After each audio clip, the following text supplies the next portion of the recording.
पृथ्वी इकलौता ऐसा ग्रह नहीं है जिसके पास चांद हो। हमारे सौर मंडल पर लगभग 150 के करीब चांद है, जिसमें से प्लूटो के पास 5 चांद है, जबकि बुध व शुक्र ही ऐसे ग्रह है जिनका कोई चांद नहीं है। 2017 में एस्ट्रॉयड 3122 नाम का उपग्रह खोजा गया था जिसके पास भी 2 चांद थे। न्यूट्रॉन स्टार अंतरिक्ष में पाए जाने वाले ऐसे तारे होते हैं जिनका आकार बहुत छोटा होता है, लेकिन बहुत ज़्यादा घनत्व होने के कारण एक चम्मच के आकार के न्यूट्रॉन तारे का वजन 4 बिलियन टन तक होता है। न्यूट्रॉन स्टार 1 सेकंड में 600 बार घूमते हैं और 2 न्यूट्रॉन तारे के टकराने से ब्लैक होल का निर्माण हो सकता है। अंतरिक्ष पूरी तरह से शांत है क्योंकि वहाँ कोई हवा नहीं है, इसलिए अंतरिक्ष में किसी भी प्रकार की आवाज़ सुनाई नहीं देती और हवा न होने के कारण चांद पर जो भी निशान है वे कई सालों तक वैसे ही बने रहते हैं। शनि एक ऐसा ग्रह है जो पानी पर तैर सकता है क्योंकि यह अधिकतर गैस से बना हुआ है, जिस कारण इसका घनत्व बहुत कम है। प्लूटो हमारी पृथ्वी से इतनी दूर है कि अगर हम हवाई जहाज में बैठकर भी प्लूटो की तरफ जाते हैं तो आज की टेक्नोलॉजी के हिसाब से हमें वहां पहुंचने में 800 साल लग जाएंगे। बृहस्पति हमारे सौर मंडल का सबसे गर्म ग्रह है जिसका तापमान 450 तक हो सकता है। बृहस्पति ग्रह का एक दिन पृथ्वी के 243 दिन के जितना होता है क्योंकि बृहस्पति अपने कक्ष में बहुत आराम से घूमती है और इसे अपना एक चक्कर पूरा करने में पृथ्वी के 243 दिन लग जाते हैं।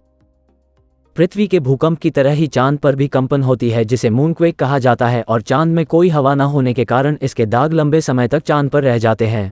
लपेटस शनि ग्रह का एक चांद है और ये सौर मंडल का इकलौता ऐसा सैटेलाइट चांद है जो 2 रंगों का है। ये एक तरफ से सफ़ेद है जबकि एक तरफ से हल्के काले रंग का है और वैज्ञानिक भी साफ तौर पर बता नहीं पाए हैं कि इसके 2 रंगों का कारण क्या है। 2018 AG-37 हमारे सौर मंडल में ढूंढी गई अब तक की सबसे दूर की वस्तु है जो सूर्य से 19.78 जोड़ या घटाव 0.22 बिलियन किलोमीटर दूर है। इसे 2018 में खोजा गया था और फरवरी 2021 में दुनिया के सामने इसकी खोज की घोषणा की गई थी। सूर्य से इतनी दूर होने की वजह से इसे फार आउट निकनेम दिया गया है। हम आसमान में जिस भी तारे को देखते हैं वो उस समय वहां मौजूद नहीं होता क्योंकि तारे पृथ्वी से हजारों प्रकाश वर्ष दूर है, इसीलिए अभी आसमान में मौजूद तारे की रोशनी को पृथ्वी तक पहुंचने में कई वर्ष लग जाते हैं, जिसके बाद ही वे हमें दिखाई देते हैं।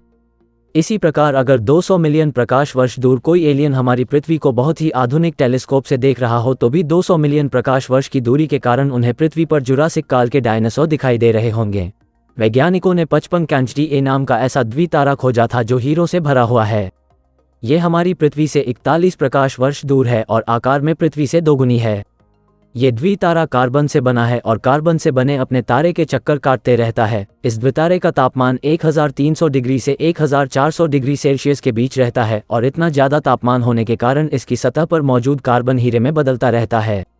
2006 में खोजा गया ट्रेस 2b ग्रह अब तक का खोजा गया अंतरिक्ष का सबसे अंधेरा या काला ग्रह है।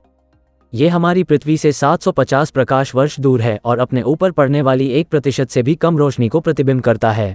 अंतरिक्ष में जब भी एक जैसे धातुओं के 2 टुकड़ों को एक दूसरे से मिलाया जाता है तो वे हमेशा के लिए एक दूसरे से चिपक जाते हैं और इस प्रक्रिया को कोल्ड वेल्डिंग नाम दिया गया है। ऐसा इसलिए होता है क्योंकि अंतरिक्ष में हवा और पानी मौजूद नहीं होता और एक जैसी धातु के अलग अलग टुकड़ों के कण खुद को एक ही धातु समझ लेते हैं। कर्मन लाइन हमारी पृथ्वी और अंतरिक्ष के बीच की बाउंड्री लाइन है। कर्मन लाइन हमारी पृथ्वी से 100 किलोमीटर ऊपर मौजूद है, यानी कि पृथ्वी से 100 किलोमीटर ऊपर से अंतरिक्ष शुरू हो जाता है। जुपिटर हमारे सौर मंडल का सबसे बड़ा ग्रह है। हमारे सौर मंडल में मौजूद सभी ग्रहों को मिलाकर भी ये सभी से 2.5 गुना बड़ा है और पृथ्वी के आकार के 1300 ग्रह जुपिटर में समा सकते हैं। इसके विपरीत मर्क्यूरी हमारे सौर मंडल का सबसे छोटा ग्रह है, लेकिन यह सौर मंडल का सबसे तेज घूमने वाला ग्रह है जो 47 किलोमीटर सेकंड की रफ्तार से घूमता है। वैज्ञानिकों ने पृथ्वी से 12 बिलियन प्रकाश वर्ष दूर ब्रह्मांड का अब का सबसे बड़ा पानी का स्रोत खोजा है। ये पानी क्वेज़ा नाम के ब्लैक होल में वाष्प के रूप में मौजूद है और यहाँ पृथ्वी के सभी समुद्रों के पानी को मिलाकर भी 140 ट्रिलियन गुना ज़्यादा पानी मौजूद है। चांद हमारी पृथ्वी से हर साल 3.78 सेंटीमीटर दूर खिसकते जा रहा है, लेकिन चांद को पृथ्वी से पूरी तरह दूर होने में करोड़ों साल लग जाएंगे और तब तक पृथ्वी और चांद में बहुत ही चीज़ें बदल चुकी होंगी। दोस्तों, उम्मीद है आपको हमारा ये वीडियो पसंद आया होगा। इस वीडियो को लाइक और शेयर कीजिए और हमारी चैनल फैक्ट दुनिया को सब्सक्राइब करना मत भूलिए। तो मिलते हैं अगले वीडियो में एक और रोमांच की बातें लेकर। जय हिंद।